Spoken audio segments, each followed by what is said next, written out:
Hello, this training is titled The U.S. Constitution and the Nature of Man.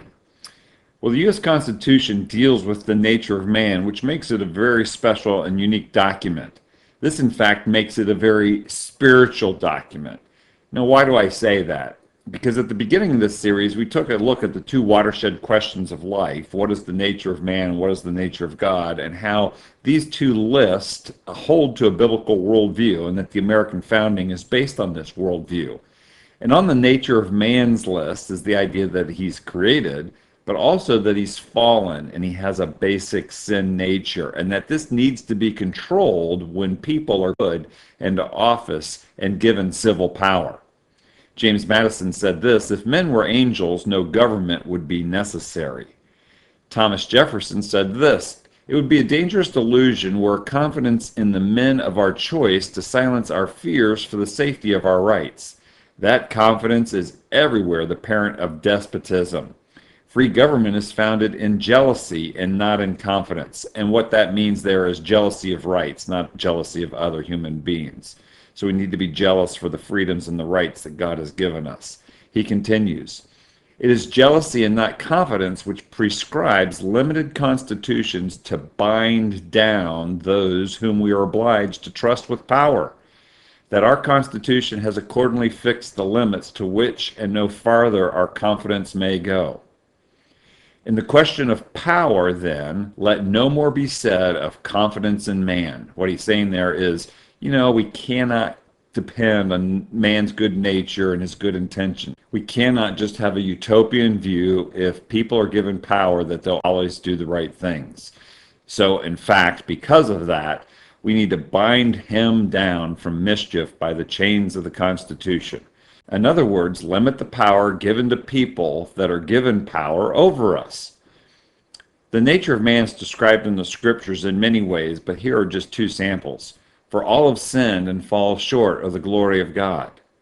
But God demonstrates his own love for us in this: while we were still sinners, Christ died for us. So some key part of these phrases here is the word all. All have sinned. And then a key part of this is that God demonstrates his love for us all. Unless you think you might be doing pretty well, and this doesn't describe your heart, Jeremiah says, the heart is deceitful above all things and beyond cure. Who can understand it? We can even be deceived about ourselves. So, with all that in mind, that's why we need to bind people down when we're giving them civil power over us. So what are those chains built into the Constitution? They include limited powers, that is, that there's few powers given to a federal government. They're enumerated, meaning they're written out and listed.